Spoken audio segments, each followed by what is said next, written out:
most entrepreneurs I know, you have no trouble coming up with great ideas for your business. But which one do you choose? It's easy to try to cram too many things into your schedule, which leads to burnout for you and sometimes overwhelm for your audience. But sometimes we don't even get that far. We get stuck in decision paralysis. We can't even decide which one to choose, and it freezes us from moving forward. I'm Megan from meganflatt.com, and in today's Mama CEO Summer School lesson, we're going to cover exactly this topic. I'm going to give you a methodology for choosing the best next idea for your business so you'll know exactly what to do to move forward. And Mama CEO Summer School is designed to be interactive, so I'm going to be asking you to pause this video as we go and actually take action and do the steps that I spell out for you. All right, let's get started. The first step is to know exactly what all your ideas are. You've got ideas scattered all over the place, stuck in your head, in a notebook, in a file on your computer, on a random Post-it note. We want to get them all together. Write them all down. Do a huge brain dump and get all of your ideas so that you can see them all in front of you. Now, we can be talking today about your daily to-do list, your overall business goals, or what you need to do for a specific product or launch or a specific project you're working on. So whatever it is that you're focusing on right now, I want you to pause this video and do that big brain dump. Get all the ideas out. Don't edit. Don't think if an idea is good or not yet. Just get it all out onto paper or onto individual Post-it notes. Okay, go ahead and pause the video now. Okay, so now you've got all those ideas written down, and you may either be feeling a little excited or a little overwhelmed right now. Either feeling is completely okay. Now we're going to start to dive in and decide which ideas we want to move forward with. So the first thing you want to do is you want to think about your overall business goal.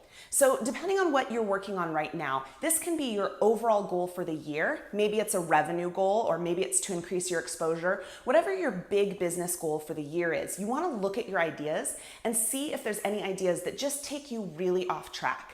And just cross those out or save them for another time, and we'll talk about that at the end of the video. But you want to somehow signify that those are off to the side. If you're using Post-it notes, move them off to the side, put a mark by them if you're writing everything down on paper. If they don't fit with your big business goal, save them for later.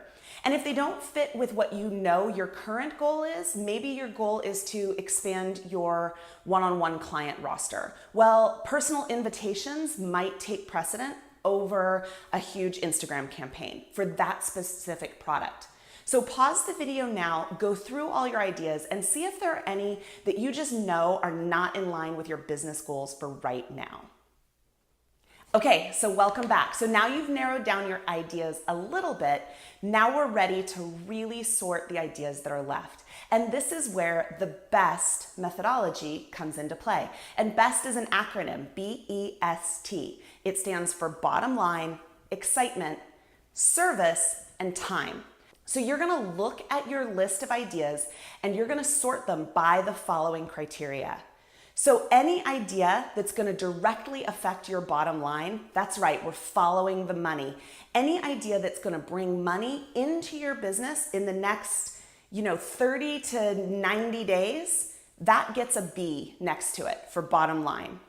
The next letter is E for excitement.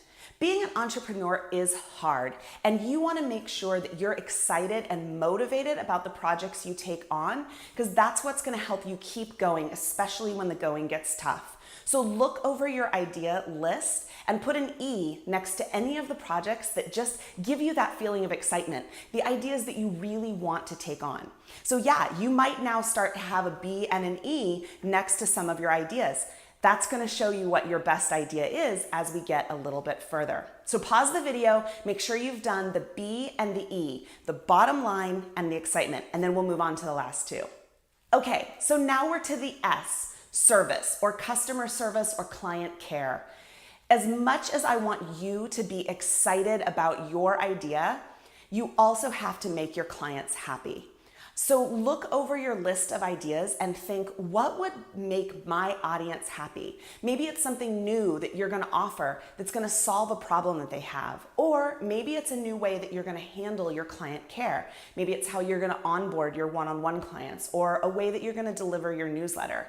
If there's something on your list that you think is gonna really lead to happy clients, then put an S next to it. All right, and then the last letter is T, and we're talking about time and being realistic about it. You might be really excited about a 30-day challenge idea, but when you look at the amount of time you have to work on that project, it just might not be realistic. Or you might be looking way out to a project that's going to happen in 6 months and you have a little more time to make it happen. So think about what your time looks like if you have a lot of work time coming up or if you have limited work time coming up, and apply a T next to the projects that fit your specific time frame. Okay, by now you should have lots of letters next to your different project ideas. Now, obviously, the first thing you're looking for is any idea that already has the word best written next to it. If it says best, then it's a really good choice for being your next best idea and what you should prioritize to work on right now. But if you don't have one that fits all 4 of the criteria, then definitely start looking for the ideas that have at least 3 ideas. You do want to make sure, in my opinion, you're including at least the B, at least the bottom line in your ideas. It's easy to get caught up in doing some of that behind the scenes work. We want to make sure we're focusing on the bottom line, and we're going to talk about pricing in a future Mama CEO Summer School episode. All right, so now you have an idea what your best idea is for moving forward. What do you do with all the rest of the ideas? Well, 2 things. 1, your idea may need some supporting players. And what I mean by that is you may need an opt-in offer, some blog post ideas, maybe a webinar to launch this best idea into the world. And some of those other ideas that didn't quite make the best grade, they might be perfect ideas to be that supporting material. So look back over your list and see if there's other things that you want to include in this project that can help support it. All the rest of the ideas, they don't get scrapped because, like we said at the beginning, you're full of great ideas for your business. All of the rest of the ideas get stored in a safe place. So whether that's a special notebook, I have a red binder that I keep all my extra ideas in. Maybe it's a Google Drive on your computer or just the notes section in your phone. But keep all of those ideas safe, because the next time you need to come up with an idea for your business, your best criteria is going to be a little bit different. What you're working on in your business, what your goals are, what your time frame is going to be different, and some of those ideas are going to fit in perfectly then. So there you have it. Now you know exactly what your best idea is. I would love to hear about your best idea in the comments below, and I've created a worksheet right below this video that you can download to help you sort your ideas and remind you to go through that best methodology anytime you're sorting out your next project and prioritization. Go ahead and download that worksheet. That's also going to give you access to our virtual summer school classroom, where you can find the replays of all the videos all month long, as well as all of the worksheets and lesson plans for Mama CEO Summer School. And we'll be live on Facebook on Mondays at 9 a.m. to answer any questions you have about this and about the rest of your business. So join us in the Mama CEO Club. If you're not a member, just go to Facebook, search the Mama CEO Club, and I'll also link it before this video. We'd love to have you join, and we'll get all your questions answered and help you move to the head of the class this summer in Mama CEO Summer School. See you next time.